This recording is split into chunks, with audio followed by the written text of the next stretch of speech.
Guys, in today's video I will give you tips on which character you should select from the free 5-star standard character selector we're getting. There are a lot of things to consider here, namely the base value of each character at Constellation 0, but also what each constellation brings to them, so I'll try to cover everything. Let's go.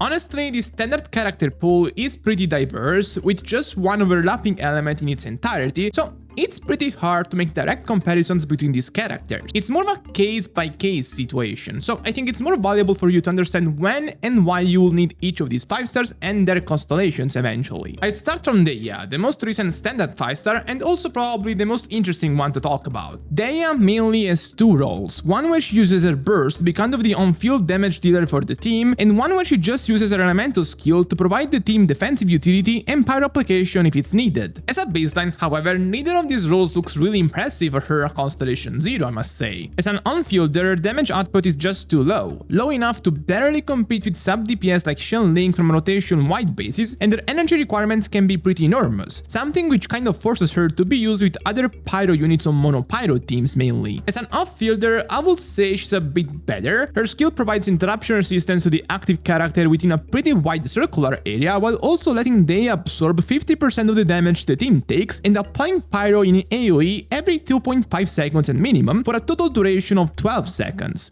The skill comes with a rather lengthy cooldown of 20 seconds, but this can be circumvented by using Sacrificial Greatsword on Dehya on teams that need a type of shorter rotations. The skepticism towards Dehya's performance mainly comes from how replaceable she is. As a main DPS, of course you have much better in the same role, as basically any limited pyro main DPS can replace her on her teams and deal higher damage. I will say, however, that during her burst, Dehya feels pretty nice to use since her hits have nice AoE range and she gets full interruption resistance for its duration. So I would probably still rather use her on monopyro specifically rather than swapping her out for Yoimiya, for example, but still not great. As an off-fielder, her defensive utility is pretty convoluted, probably too much for somebody that at the end of the day can be replaced by a shielder fully. Someone like Thoma can be used instead of Dehya on a lot of her teams with probably better results, considering he has one of the best shields in the game and he will fully protect your team for a longer duration than Dehya's skill can. Dehya's defensive support is generally worse than a shield, as she's only taking 50% of the damage the team takes, and this will only feel foolproof if you have a secondary defensive effect on the team. The advantages Dehya provides, however, come in the technicalities. First, her skill can be triggered by any type of damage, and not just normal attacks like Thoma's burst, which is more flexible. Second, by having a skill that hits every few seconds, Dehya can use the tenacity of the Minolith set, which is good on several teams. Third, Dehya's skill hits on a wider AoE compared to Thoma's burst, which means she offers a different variety of pyro application that can come in handy for teams where you need that type of AoE, like on some Virgin teams for example. Still, all things considered, she's not the greatest character at Constellation 0 and only becomes surprisingly good if you can get her constellations. From a main DPS standpoint, right off the bat at Constellation 1, she gets a massive damage increase, which at least puts her more in contention with other pyro DPS and makes her feel kind of decent. The other relevant constellations for this purpose are Constellation 4, which decreases her energy requirements by a lot, and Constellation 6, which extends the duration of her burst and also buffs her damage. Personally, I tried Dehya Constellation 6 before, and I have to say that at that constellation level, she has nothing to envy to other pyro DPS that are Constellation 0 or 1. Like, I would say she's probably around Hu-Tao Constellation 1 level. For off-field utility, her Constellation 2 is especially good, since it extends the duration of her elemental skill to 18 seconds, a much needed buff for an ability that has annoyingly short uptime at Constellation 0. Long story short, if you want to get Dehya with her Constellation 0 in mind, you have to understand that she's replaceable in many ways, while if you get her with her constellations in mind, then it's a whole other story because she's pretty valuable then, and she has the best constellations out of the whole standard character pool in my opinion. Since we're talking pyro, let's talk Diluc now.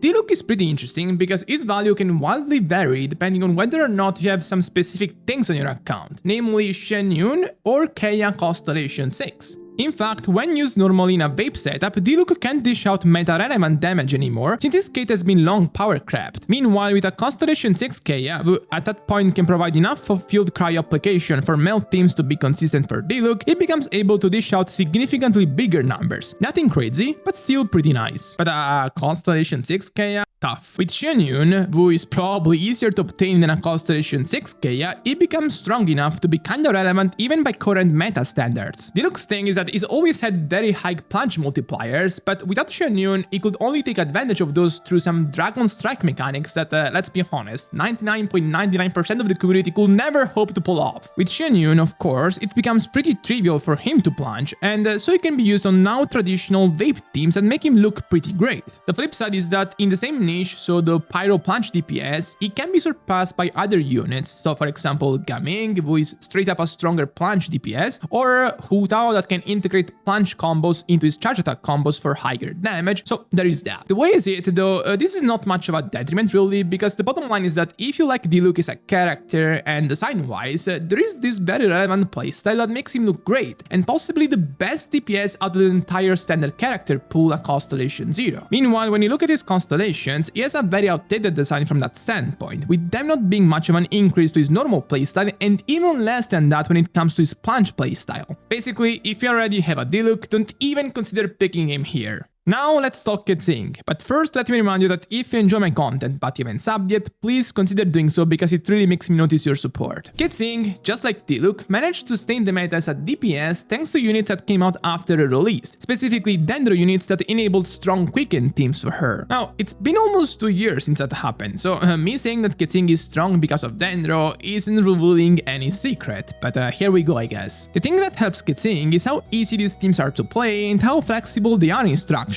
While someone like Diluc specifically needs a couple 5-star to function at a high level, Keqing only really needs Visual, a character that everybody has, for the quicken composition to feel great. Visual is pretty needed because of how integral her damage feels to the total team output, but besides that, she has a lot of options. Technically, she has best in slot allies in Nahida and Kazuha, but this can be replaced by characters like Baiju, Kirara, Yaya and so on in the Dendro slot, and Sucrose, Zhongli in the Kazuha slot for similar results. As I already mentioned, these Quicken compositions are very easy to play. Matter of fact, Quicken is the easiest elemental reaction in the game to handle in terms of elemental application and gauges, as you only really need to apply Dendro and Electro once every 7 seconds on opponents to apply the status on them and amp a good chunk of your damage. As a result, Quicken teams have a very consistent way to deal damage, and in Keqing's case, they also have a meta-relevant ceiling. Just like for Diluc though, Keqing's flaw here is that she's facing the competition of several other units in the same slot. The most popular ones are Yae and the recently released Colrand, who is basically Keqing 2.0 in playstyle, but if we widen the scope, we can also find characters like Raiden that can be played in Quicken teams, or Dori in Quick Bloom teams at Constellation 6 with Furina, things like that. Still, once again, if you like Keqing, none of this matters, like she has this very strong playstyle in the meta, and she's good.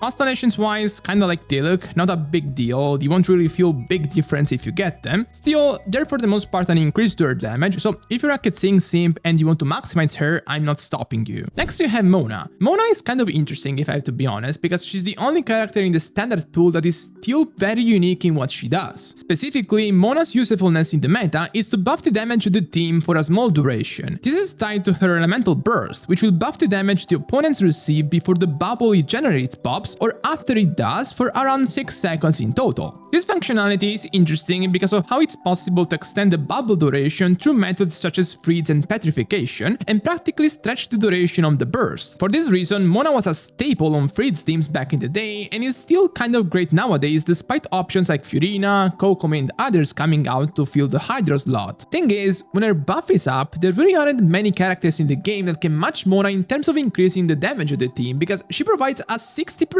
damage bonus to her burst, like close to what Furina can provide when her fanfare stacks are maximized. The other side of the coin, however, is that most units in the game don't have a way to get that buff for the entirety of their windows, and Mona kind of falls off in those scenarios. To be honest, in many cases Mona is just kind of like a band-aid if you're missing the most fitting support for a character. There is also a lot of wonkiness when it comes to this character, like an elemental skill that is supposed to apply Hydro and taunt enemies but really barely does anything in practice, high energy requirements, and a burst DPS potential she has through her bubble, but that is really hard to implement on teams where you mostly care of the buff she provides instead. Constellations wise, there are two in particular that are very integral to her main playstyle. The Constellation 1 buffs the functionality of the Hydra related reactions. It's specifically good to buff Vaporate's damage, since the increase is quite sizable in that sense. The second is the Constellation 4, which adds a crit rate buff to her supportive package, which is nice. For the rest, it's mostly niche stuff, like the Constellation Constellation 2 and 6 focusing on her charge attack damage, which is nice if you want to play Mona as a Vaporite's on-field DPS, but is pretty useless to her main supportive playstyle. So she's a fine pick, but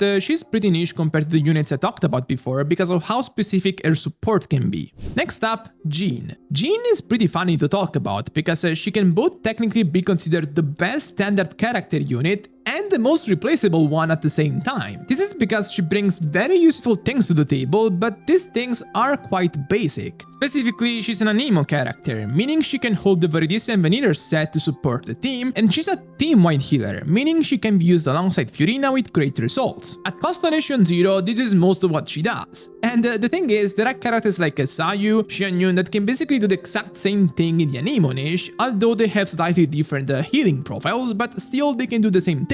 If you look at other things Jean provides, those would be her elemental skill grouping that can really be hit or miss depending on who you're facing, and some burst mechanics that are only situationally good. For example, when used on top of Bennett's burst, Jean's burst can basically keep applying pyro to all the enemies in its range. It's a nice tool if you want to play units like Child as a forward vape DPS and use Jean as the pyro applier of the team, but these are very niche scenarios. If you want to find things that truly differentiate Jean from other anemo units, those will be her constellations.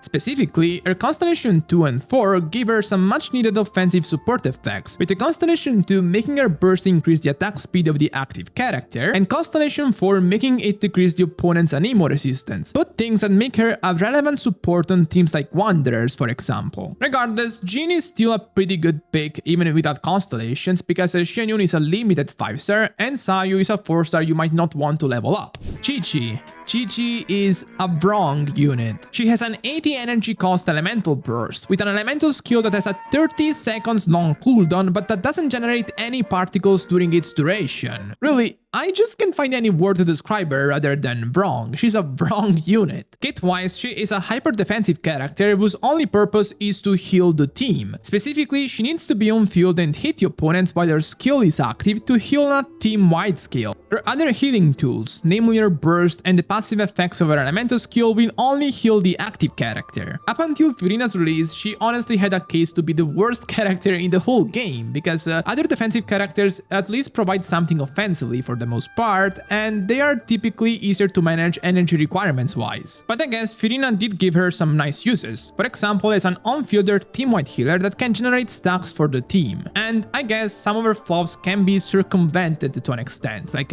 you can give her Sacrificial Sword to negate the fact her elemental skill cooldown is way too long, and I guess she did get some offensive artifacts like the Ocean Clam that synergize pretty well with her healing and make her deal some damage. Still, I will say she's the worst pick out of the standard pool because her Constellation 0 value is not that great, and her constellations only increase her defensive utility, which is the one thing she didn't need to be buffed. The Constellation 1 is nice at least, since it gives her plenty of energy refund throughout the rotation and makes her easier to manage, but really, you shouldn't be getting this character. A 4-star like Charlotte can be argued as a better cryo healer, since Qiqi needs to be on field to heal the whole team, while Charlotte can do it through her burst in a single instance, which makes her a more flexible fit with even Fiorina. So Qiqi, not great, nah. Last but not least, Tighnari. Just like other characters in the standard pool, Tighnari is a main DPS that has some nice uses in the meta even at Constellation 0. He's more of a boss killer than others are really, as he's a Dendro Bow charge attack damage dealer that can mostly hit in single target. Of course, his attacks are long range, and this makes him nice at handling bosses that have tricky movement patterns like the Wolf Lord and the Winat. He's pretty flexible as well, because he's more of a burst DPS rather than a continuous main DPS. His windows consist of his elemental skill, his elemental burst, and 3 charge attacks. Actions that can be executed in around 6 seconds cumulatively, and their cooldowns are low enough that they can repeat them rather quickly. This is not really that different compared to what a character like Keqing can also do, since she also has pretty short windows, but the thing is, this factor really works well with Tighnari's boss killing specialty, because it allows him to play around things like bosses in vulnerability phases rather well. The flip side of this is that his teams are really not that great in AoE. It generally doesn't feel great to use Tighnari in content where you're facing 3 opponents or more, as it will really feel like you have to kill one opponent at a time. This is what makes him less appealing than a character like Al-Haytham in the Dendro DPS niche, since the latter is much more flexible in playstyle while also having a similar single target ceiling. The fact he doesn't attack a lot also makes him kind of below average at applying Dendro for the team, despite being a unit with relatively long field time, and this means that he is not that great in Bloom teams compared to other Dendron fielders in that sense. His constellations make things better, however. Just like Dehya, his constellations are pretty nice compared to everybody else in this list, although they're not quite Dehya level. In fact, up until his Constellation 6, the damage increase he gets from them is pretty good, but not fantastic by any means, and it's only the Constellation 6 that makes him feel radically better. If you want to work towards getting his Constellation 6, then it's a pretty great pick. A Constellation 0 is kind of below Al-Haytham at pretty much anything that doesn't involve tricky bosses, so it's still fine, but just kind of below the main Dendro DPS we have. Personally, I'll be picking Dehya because I like the idea of getting her constellations, but I also want to know what you'll pick, so let me know in the comments below. And with this, I'm done for today. If you enjoyed this video, make sure to subscribe and also go check the 5.0 poll guide video I made a few days ago. Bye bye.